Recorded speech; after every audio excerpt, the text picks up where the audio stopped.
Eux, ils avaient tout abandonné pour lui. Ils ont abandonné leur travail. Ils ont abandonné leurs amis. Tout. Ils ont cru en lui. Mais voilà, Jésus est mort. Ça faisait déjà 3 jours qu'il est mort. Jésus n'est plus là. L'homme en qui nous avons investi tous nos espoirs, il n'est plus là. Qu'est-ce que nous allons devenir? Qu'est-ce que nous sommes? Nous avons en étant avec lui rêvé de gouverner un jour son royaume avec lui. Mais les voilà partis. Quel est notre sort? Pierre a craqué. Et il a pris la décision et dit non. Je veux aller pêcher. Et les autres l'ont suivi. Pierre a repris les choses qu'il avait abandonnées. Pourquoi? Parce que il ne voyait plus clair. Les choses étaient comme sombres devant lui. Qu'est-ce que nous allons devenir? C'était devenu difficile pour eux de supporter les regards des autres. Ceux qui vous voyez chanter tous les jours, ceux qui vous connaissez chaque matin vers 4 heures se réveiller, mettre à genoux, prier. Et là, ils vous regardent, disent, mais moi je prospère, mais toi depuis que je t'ai connu. On est comme révoltés. C'est pour lui que je me suis préservé. Pour attendre l'homme de ma vie dans le mariage. Mais voilà, les années passent, les mois passent, toujours. Pour lui, j'ai refusé de me corrompre. J'ai dit, je serai honnête et correct. Honnête, correct, mais dans la souffrance, dans la pauvreté, dans la misère. Honnête, correct. Mais quand on regarde autour de soi, ceux qui trompent, ceux qui sont dans le magouille, ceux qui sont dans toutes sortes de corruptions, les voilà prospérer. Des grosses cylindres. Avec des maisons par-ci, par-là. On se pose la question. Est-ce en vain que je sers le Seigneur? Est-ce que c'est en vain que j'ai purifié mon cœur? On est découragé, démotivé. Découragé, démotivé à cause de toutes ces choses.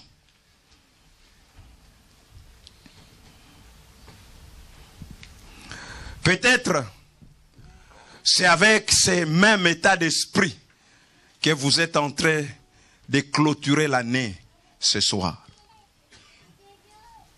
Où vous avez perdu tout votre espoir. Vous êtes découragé, abattu. Vous dites, je sers Dieu. Je me suis consacré pour ce Dieu. Je jeûne, je prie. Je fais tout ce que je peux faire. Mais pourquoi ça n'arrive pas? Pourquoi ma situation ne change pas? Pourquoi mon sort est ainsi? Mais quand j'observe autour de moi, je suis choqué de voir que les gens qui ne font pas profession de Dieu, qui ne craignent pas Dieu, en train de réussir et de prospérer. Est-ce en vain que je sers Dieu? Peut-être ce soir vous dites aussi, c'est donc en vain que je sers Dieu. Vous vous dites, je n'ai rien gagné en me préservant. Pourquoi? Pourquoi?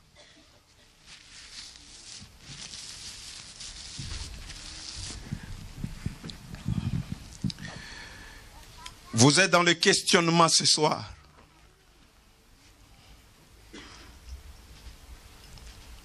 Vous avez cru que peut-être 2010, les choses vont se bousculer. Mais voilà, vous voilà à la fin. Quand vous faites le bilan de l'année, vous avez des larmes aux yeux. Cependant, je l'ai servi. Je me suis totalement consacré. Pourquoi? Est-ce en vain que je le sers?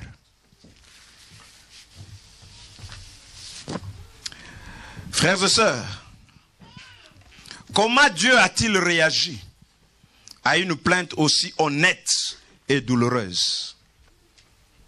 Comment Dieu a réagi? Le verset 16 nous révèle la réaction de Dieu. La Bible dit dans le verset 16, la partie A, l'Éternel fut attentif et il écouta.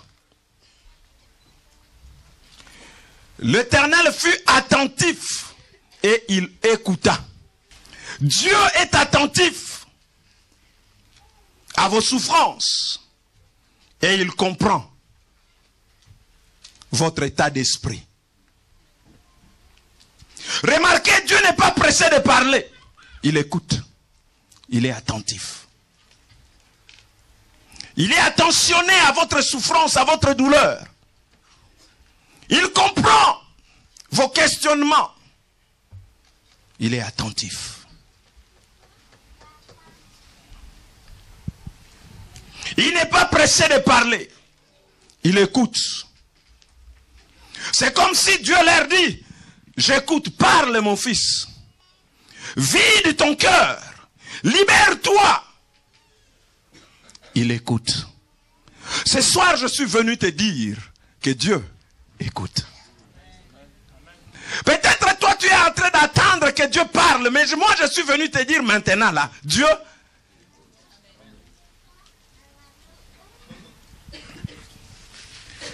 est attentif et il écoute. Parle. Crie si tu dois crier. Pleure si tu dois pleurer. Exprime les douleurs de ton âme, la souffrance de ton cœur, tes questionnements. Pose des questions. Dieu écoute. Il écoute. Vide-lui ton cœur. Dis-lui, j'en ai marre, je suis fatigué. Il écoute. Seigneur, est-ce que tu ne vois pas que nous périssons? Il écoute. Parle.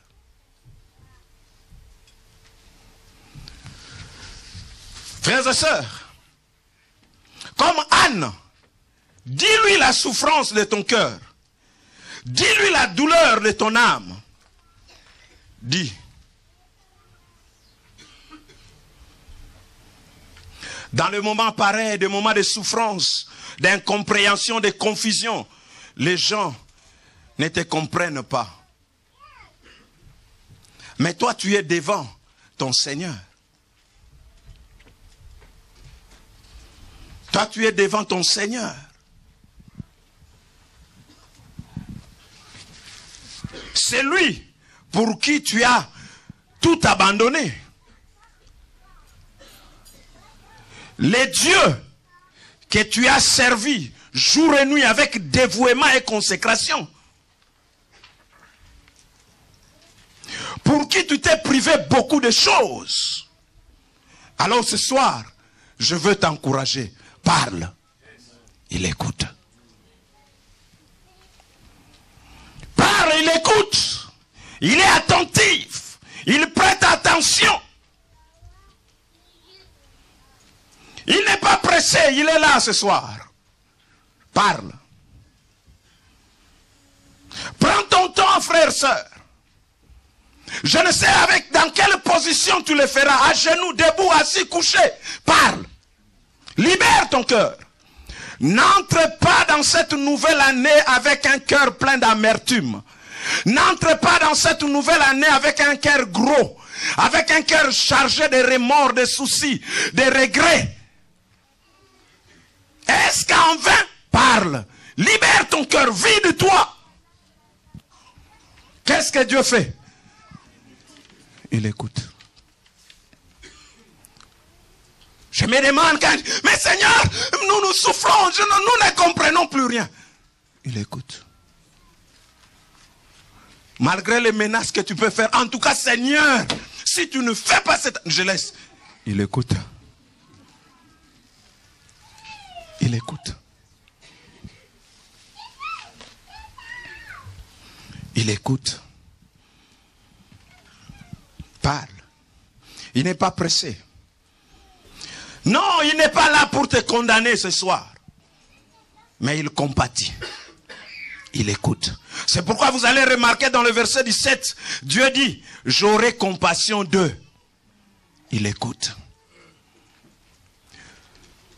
Il écoute tes confusions. Est-ce que je dois, je ne dois pas? Est-ce que, en même temps, je veux faire comme eux? En même temps, je dis non, je ne peux pas le faire. Il écoute.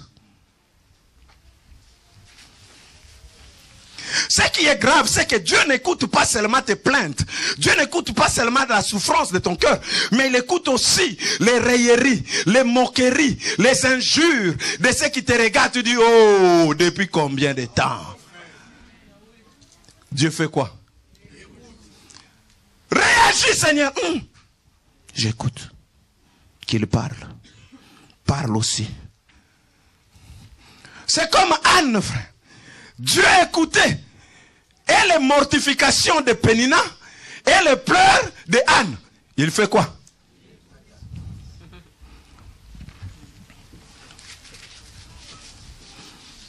Seigneur, je me suis gardé, je me suis préservé, je me suis marié sans connaître d'homme. Mon mari, c'est mon premier mari, mais pourquoi je n'ai pas d'enfant? Parle. Je vais te dire ce soir, ne te retiens pas. Parle. Dieu s'est disposé à t'écouter. Prends ton temps. Parle. Parle. Vous savez, dans le moment de souffrance, de douleur, de questionnement, combien ça fait du bien d'être écouté. Ça fait du bien. Quelquefois là, dans ces moments-là même, on déraille. Dans notre raisonnement, dans nos langages, on déplace même le mot. Mais quand on t'écoute, ça fait du bien. C'est pourquoi ce soir, Dieu écoute. Il comprend ta douleur. Il comprend ta douleur de ne pas avoir d'enfant. Il comprend ta douleur de ne pas avoir du travail. Il comprend ta douleur d'être sans papier. D'avoir telle ou telle autre maladie. Il comprend. Anne disait à Élie, dans 1 Samuel 1, 13 à 17, non, je ne suis pas ivre. Je suis une femme qui souffre en son cœur. Et je répandais mon âme devant l'Éternel. Car c'est l'excès de ma douleur et de mon chagrin qui m'a fait parler jusqu'à présent. Même si tu ne sens pas sa présence, parle, il écoute. Même si tu n'as aucun signe,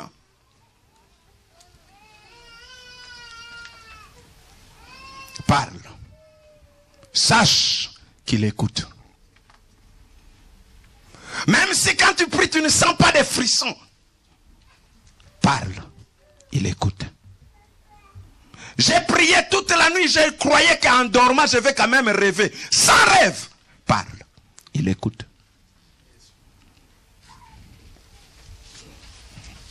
Même si il ne te répond pas, il t'écoute.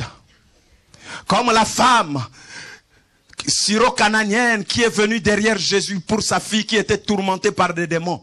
Elle criait, Jésus, aie pitié de ma fille. La Bible dit, Jésus ne lui répondit rien. Mais Jésus a écouté. Même si tu n'as pas de réponse, sache-le, il écoute. Est-ce que tu peux te dire à ton voisin, il écoute? C'est vrai, ça fait beaucoup de temps, je priais, je jeûnais, je n'ai aucun signe. Mais je suis venu te dire, il écoute. Vous savez, plus tu pleures, plus tu pries, tu as l'impression que les choses s'aggravent. Les médecins confirment encore que oui, du reste c'est vraiment sans suite. Il écoute. Tu avais cru cette fois-ci vraiment, voilà l'issue est là. Tout d'un coup, alors que tu avançais, le chemin s'est refermé. L'illusion, il écoute.